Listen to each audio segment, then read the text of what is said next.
Bonjour et bienvenue dans cette première vidéo de présentation de l'interface du logiciel SolidWorks 2010. Au premier démarrage du logiciel, vous tombez sur cette fenêtre et vous retrouvez l'interface qui existe depuis la version 2008, à savoir le menu ici SolidWorks qui, quand je mets ma souris dessus, décale mon panneau, mon menu déroulant ici que je peux accrocher avec la punaise. Ce qui a pour effet de décaler ici les boutons de la barre d'outils standard. Je peux très bien refermer ce panneau en recliquant sur la punaise. Dans l'alignement ici, la barre d'outils de recherche qui sera présente que si vous l'avez installée au départ lors de l'installation de la suite SolidWorks. À côté de la loupe ici, un petit triangle qui, si je clique dessus, me permet d'accéder à des fichiers locaux, documents récents.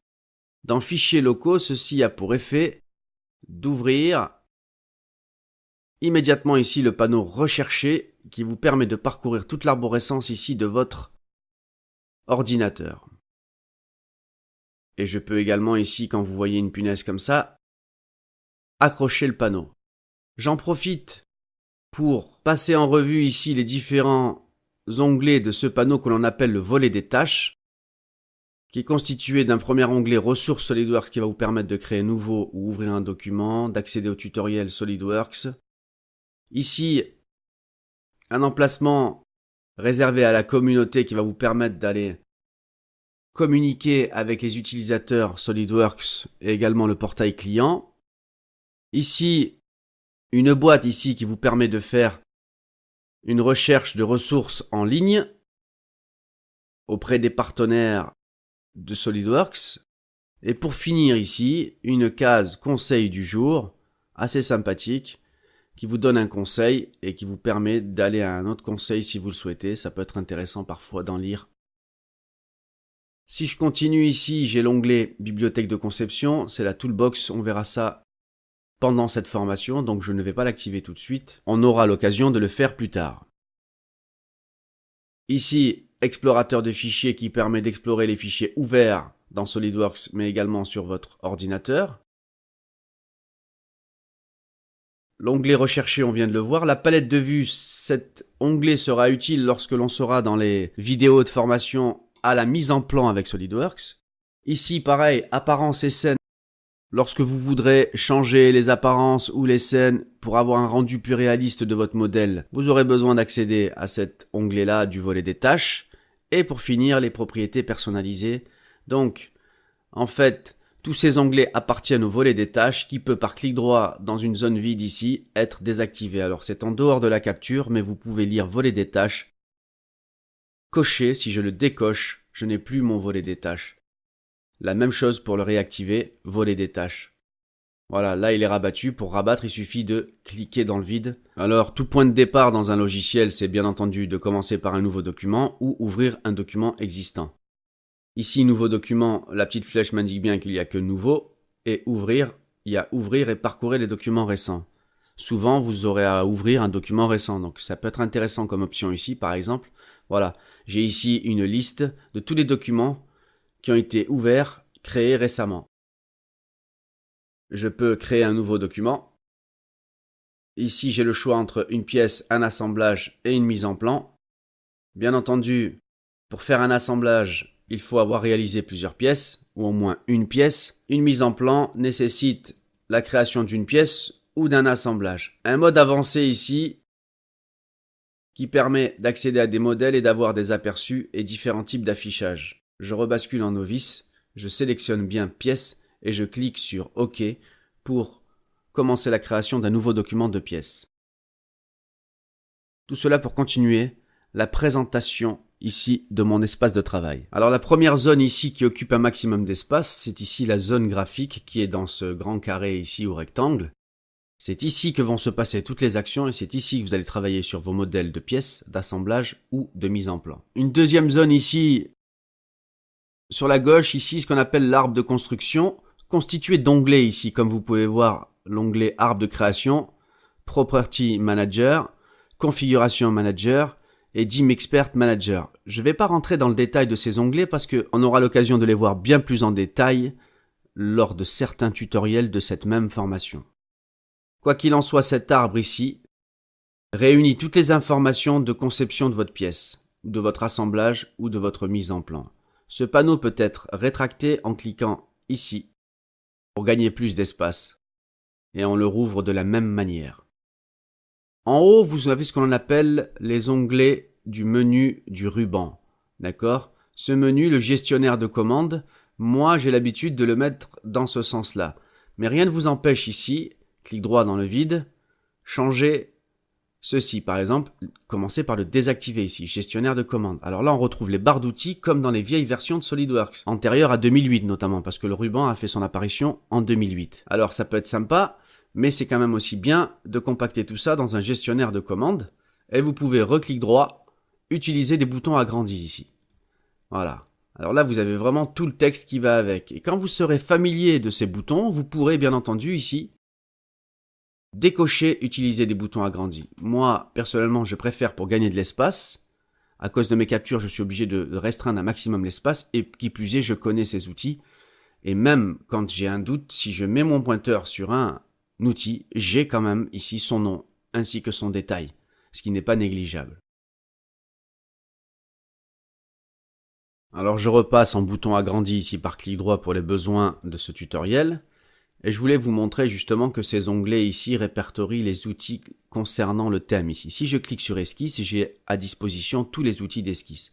S'il en manque, vous verrez comment on peut en rajouter. Là ici j'ai la barre d'outils surface, les constructions soudées et évaluer. Supposons que pour le moment je ne veuille pas les constructions soudées. Je fais clic droit sur n'importe quel onglet ici. Vous avez ici de cocher tous les onglets que vous avez ajoutés. Vous pouvez les décocher donc pour ne plus les voir dans le ruban. Alors bien sûr, comme je vous le disais, on peut personnaliser tout ça. Si je vais dans les fonctions, par exemple ici, je fais clic droit sur n'importe quel onglet. Ici, je peux aller dans personnaliser le gestionnaire de commandes. En cliquant là-dessus, j'ouvre cette fenêtre personnalisée qui me permet d'activer ici l'onglet commandes afin d'accéder à toutes les barres d'outils ici, toutes les catégories. Et pour chacune d'elles, ici, tous les outils rentrant dans la catégorie. Si par exemple, je veux rajouter une fonction, alors je vais descendre cette fenêtre, je clique ici sur fonction. J'ai ici toutes les fonctions qui sont répertoriées. Peut-être qu'une des fonctions n'est pas présente ici. On peut en prendre une au hasard. Celle-ci, par exemple, supprimer volume surface. Si je la prends, je peux regarder mon pointeur, il y a un petit plus vert à côté, ce qui me permet de la poser. J'ai bien rajouté une fonction. Je peux l'enlever de la même manière en cliquant glissant ici vers l'extérieur. Regardez la croix rouge. Si je relâche, j'ai bien enlevé une des fonctions. Donc je peux très bien le faire pour celles qui sont déjà présentes. Et je peux également le faire ici pour cette barre d'accès rapide que moi j'ai agrémenté avec pas mal de choses, des outils que j'utilise assez régulièrement et que je ne veux pas aller chercher forcément dans les barres d'outils ici, comme par exemple cotation, l'outil mesuré, l'outil sélectionné. Ce sont des outils que j'utilise régulièrement, annuler. Ici, vous pouvez agrémenter votre barre comme vous le souhaitez de la même manière. Si par exemple je veux rajouter des boutons d'affichage, je clique sur affichage ici. Rien ne m'empêche de me rajouter l'outil, par exemple rotation, il n'y est pas. Voilà, je peux très bien me le rajouter sur ma barre. Bon, rotation, c'est pas judicieux étant donné qu'on peut faire tourner les modèles avec juste le bouton du milieu de sa souris. Pour moi, personnellement, il est d'aucune utilité ici, donc hop, je le clique glisse à l'extérieur et je relâche. Voilà donc comment rajouter ou enlever des outils dans votre ruban. Alors bien entendu, si vous revenez dans l'onglet barre d'outils ici, tous les réglages qu'on a vus précédemment, comme activer le gestionnaire, désactiver, d'accord, les boutons agrandis ou petits, les icônes agrandies, regardez, on peut même avoir des icônes encore plus gros, ça peut être sympa. Montrer les infobulles, on peut activer, désactiver. Voilà, donc un certain nombre de réglages directement accessibles depuis cette fenêtre. Alors si vous voulez ensuite explorer les autres onglets, comme ici par exemple menu, vous pouvez vous retrouver ici les menus standards, fichier, édition. Vous pouvez facilement reparamétrer complètement vos menus ici en enlevant ou en renommant ou en ajoutant. Ici le menu clavier va vous permettre de créer des raccourcis, comme le sont déjà certains, CTRL-N pour nouveau, CTRL-O pour ouvrir, etc. Donc vous pouvez les changer et rajouter des raccourcis ici clavier. Mouvement de la souris ici, des réglages concernant les mouvements de la souris, je vous laisse rentrer dans le détail. Ici, mise en plan, esquisse, on voit bien clic droit ici, bon, Vous pouvez exactement ici faire des réglages concernant votre souris. Et dans Options ici, encore des options qui peuvent être réglées, notamment la personnalisation des raccourcis, personnalisation des menus, etc. On ne va pas s'éterniser sur ces onglets, vous pourrez venir voir de vous-même l'effet qu'ils ont ou les réglages que vous pouvez adapter à votre logiciel SolidWorks 2010. Je clique sur OK pour le moment. Alors, encore une chose que je voulais vous montrer. Ici, quand je fais clic droit sur un des onglets, dans Personnaliser, le gestionnaire de commandes. Alors, icône agrandie, je vais enlever ça. Je vais repasser comme ceci. Ici, quand cette boîte est active, faites clic droit sur n'importe quel des onglets. Je vais le faire plutôt de ce côté. Ajouter un onglet, onglet vide, par clic droit. Voilà, là je crée un onglet que je vais appeler mon onglet par exemple. Voilà, celui-ci est créé. Et maintenant, dans Commande ici, vous pouvez venir chercher n'importe quelle barre d'outils, n'importe quel bouton.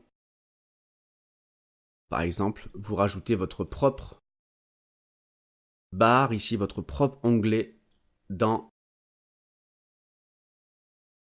le ruban de SolidWorks. Vous voyez, vous rajoutez vraiment tous les outils que vous avez l'habitude d'utiliser. Vous aurez donc votre propre onglet ici. Ça peut être sympa. Donc j'annule ceci pour le moment. Et je vais, clic droit, désactiver mon onglet ici.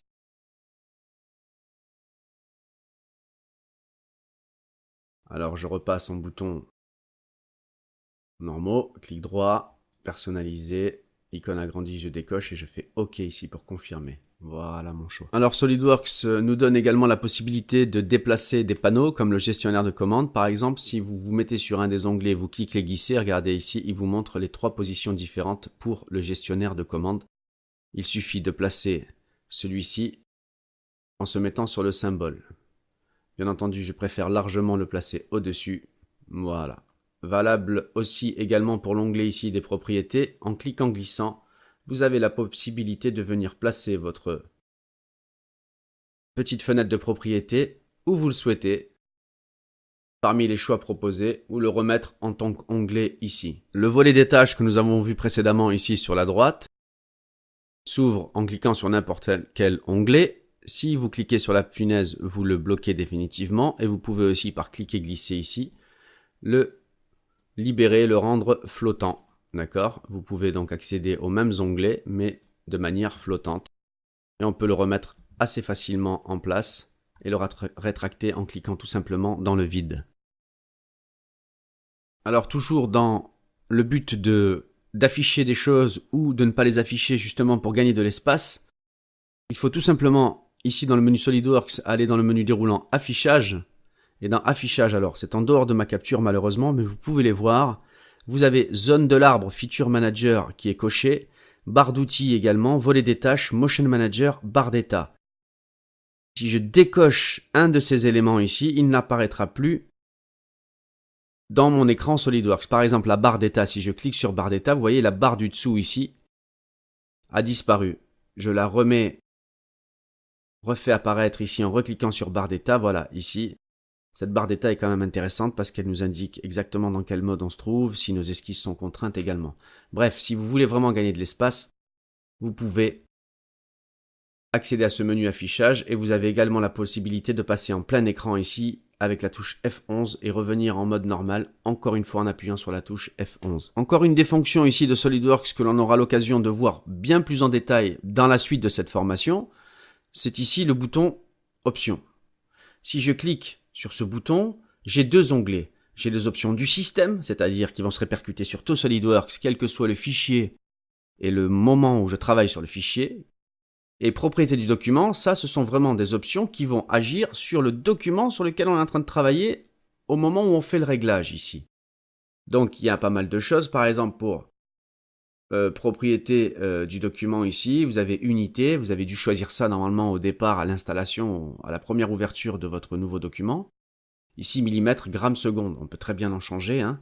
Voilà. Donc, on aura l'occasion de voir et de venir peaufiner les réglages de notre SolidWorks au fur et à mesure que l'on va avancer dans cette formation. J'annule pour le moment ici la boîte d'options. Petit détail encore pour finir cette première vidéo. Ici, vous avez le petit point d'interrogation. Aide et petites astuces. Si je clique dessus, j'ai cette petite fenêtre ici qui est flottante et réglable et qui essaye de m'orienter plus ou moins dans ce que je veux faire. Qu'est-ce que vous voulez faire? Créer une pièce, créer une esquisse. On peut très bien essayer de céder cet assistant ici pour démarrer. Notre formation fera aussi très bien l'affaire. Pour refermer cette petite fenêtre, vous recliquez sur le point d'interrogation, tout simplement. Et voilà donc ce qui conclut ce tutoriel sur la présentation de l'interface du logiciel SolidWorks 2010.